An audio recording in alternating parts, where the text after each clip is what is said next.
네, 이 후보님 최근 여론조사를 보면 10%에 이제 안착을 한 것 같습니다. 근데 여전히 이제 3위에 머물고 있는데요. 1위인 이재명 후보하고는 30%포인트 이상 차이가 나고요. 김문수 후보하고는 20%포인트 이상 격차가 나는 상황입니다. 이제 대선까지 딱 8일 남았습니다. 여론조사 전문가들은 이제 막판에는 이 사표 심리가 작용하면서 거대 양당의 그 후보로 표 쏠림 현상이 심화될 것이다 이렇게 예견하기도 하는데요. 이러한 현상을 극복할 수 있는 어떤 특단의 대책을 가지고 있는지 좀 궁금하고요. 또 이 후보는 현재 판세를 어떻게 분석하고 계신지도 궁금합니다. 답변 저는 부탁드립니다. 지금 우리 국민들께서 부정하기 어려우신 것이 이재명 후보와 김문수 후보의 개인적인 자질 측면에서 많은 실망감을 보일 만한 장면들이 나오고 있다는 것일 겁니다. 실제로 이재명 후보는 계엄 이후에 치러지는 선거인데도 불구하고 아직까지 지지율이 한 40%대 선에서 머무르고 있는 상황입니다. 그리고 김문수 후보 같은 경우에도 보수 진영의 전폭적인 지원을 받고 있음에도 불구하고 당 지지율보다 본인의 개인 지지율이 낮게 잡히는 조사가 많이 나오고 있습니다. 저는 이것이 양당 정치, 기득권 정치가 지금까지 대한민국 정치를 지배해왔다는 것을 보여주는 그런 징표라고 생각합니다. 이번 선거에서 저희 개혁신당과 이준석의 지지율은 1%, 2% 선에 출발해서 지금 방금 말씀해 주신 것처럼 두 자릿수 지지율에 달하는 곳까지 올라오게 되었습니다. 비율로 따지면은 4배, 5배 성장했다고 볼 수도 있는 것입니다. 저는 이런 급격한 성장세라고 한다면은 충분히 대한민국 국민들께서 남아있는 기간 동안에 또 기적을 만들어줄 수다 이런 생각을 하고 있습니다. 그리고 무엇보다도 사표 심리라고 하는 것이 저는 굉장히 정치공학적인 것이 선거에서 가장 능력이 출중하고 그리고 자신의 비전을 실천하기 위한 그런 이야기를 하는 사람에 대해 가지고 지지를 해주시는 것이 맞지 사표 심리 때문에 누가 싫어가지고 누구를 찍겠다 이런 투표를 했을 때 과연 우리 국민들의 투표 효용감이 높았겠느냐 이런 지적을 하고 싶습니다. 이번 선거 2030 중심으로 저에게 많은 지지세를 주고 있는 분들이 계십니다. 그분들은 오히려 이런 사표론이나 이런 것에 대해서 동의하지 않는 그런 젊은 세대입니다. 저는 그래서 이번 선거는 과거와 다르게 선거일에 가까워지면 가까워질수록 저희 득표율이 올라갈 것이다. 그리고 지난 총선에서도 동탄에서도 블랙아웃 피어리어드에 들어가기 전에 한 31% 정도 되는 지지율을 제가 받았었는데요. 그런데 제가 선거 투표함을 까보니까 42%가 넘는 득표율을 받았습니다. 그렇기 때문에 젊은 세대는 오히려 이런 아이디어를 계속 전파해 나가지 사표 심리 때문에 지지를 거두진 않을 것이다. 이렇게 확단합니다. 최근 이제 여론조사 얘기를 또 할 수밖에 없는데요. 네. 일부 이제 전화 면접 여론조사도 그렇지만 ARS 여론조사 방식 같은 경우는 거의 다가 김문수 후보하고 이준석 후보 지지율을 합하면 이재명 후보를 이제 앞서고 있는 그런 상황인데요. 물론 이제 후보께서는 지금 모두 발언에서도 네. 일관되게 단일화는 없다, 완주하겠다 이렇게 이제 선을 긋고는 있는 상황인데 그럼에도 불구하고 이제 막판 단일화 이슈가 이제 최대 이슈가 될 수밖에 없는 그런 상황인데요. 이번 대선 좀 전에 말씀을 하셨긴 했지만. 보수 후보 단일화 결코 없는 것인지 이제 다시 한번 좀 확답을 좀 부탁드리고요. 또 하나 국민의힘 이제 김용태 비대위원장이 공동정부 그리고 100% 개방형 국민 경선 이런 것까지 제안까지 했어요. 그래서 보수 유권자층에서는 이제 여전히 단일화에 대한 기대가 이제 큰 것도 사실입니다. 심지어 이제 이재명 민주당 후보조차도 단일화는 결국 성사될 것이다 이렇게 예견하기도 했는데요. 이 후보가 양보하는 형식이 아니라 이 후보가 단일화를 한번 주도해보는 방식은 어떤지 그런 생각은 안 해보셨는지 궁금합니다. 왜냐하면 이런 여론조사 결과를 종합해보면 김문수 후보로 단일화했을 때는 이탈표가 상당히 많이 나오지만 이준석 후보로 단일화한다면 이탈표가 최소화되면서 상당히 이제 시너지가 나는 그런 결과가 나오기도 하거든요. 그래서 이 방안에 대해서는 어떻게 생각하시는지 좀 궁금합니다. 저 개인이 정치를 하면서 이루고 싶은 목표가 있다면 언젠가는 젊은 세대가 자유롭게 자신들의 의견을 개진하고 더 이상 정치의 기득권 문화가 사라져서 누구든지 자유롭게 정치에서 자신의 뜻을 펼칠 수 있는 그런 세상을 원하고 있습니다. 그런데 제가 국민의힘이라는 당에서 당대표까지 지내고 2번의 선거를 승리로 이끌었음에도 불구하고 그런 공간 자체가 주어지지 않았습니다.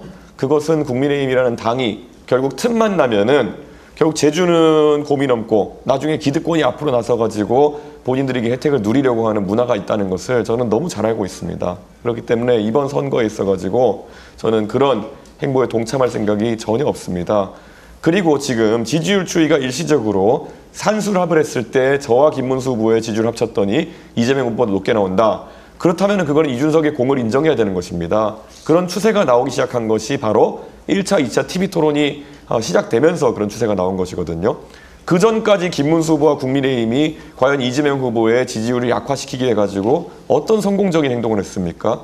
한덕수, 김문수 단일화니 이러면서 추태만 보이고 결국에는 이재명 후보의 원사이드한 선거 분위기를 만들었고 그래서 이재명 후보가 급기야는 기고만장해가지고 대법원까지 겁박하는 사태가 나오지 않았습니까? 예나 지금이나 국민의힘은 이준석 없이는 정말 무능했던 겁니다. 그럼 지금 와가지고 이준석이 이재명 후보의 지지율을 어느 정도 깎아놓으니까 야 이준석 네가 희생해가지고 단일화하면 이길 수 있어 이렇게 얘기하는 거는 저는 전혀 들을 생각도 없고 이치에 맞지 않는다 생각하고요. 방금 말씀 주신 것처럼 제가 단일화 협상에 뛰어들어가지고 뭐 여론조사 경선이나 이런 걸 통해가지고 제가 이긴다 한들 저는 그 세력이 결국에는 어떻게 나올 것임을 잘 알고 있기 때문에 전혀 응할 계획이 없고요. 만약에 정말 이재명 후보를 막는 것이 대한민국을 위해서 굉장히 중요하고 그것을 위해 가지고 무엇이든 할 수 있다라는 국민의힘과 김문수 후보의 진정성이 있다고 한다면은 그냥 오늘 즉각 후보를 사퇴하시면 됩니다. 그러면 국민들께서는 이번에 합리적이고 계엄에서도 자유롭고 그리고 이재명 후보의 포퓰리즘에서도 자유로운 저 이준석으로 많은 표를 몰아주실 겁니다. 그 쉬운 길을 놔두고 계속 본인들의 욕심을 버리지 못하기 때문에 계엄을 일으키고도 어떻게든 말장난을 해가지고 집권해보려는 계획을 세운다는 것 자체가 저는 이해가지 않습니다. 이준석 후보로의 단일화도 거부한다는 취지의 답변이었습니다.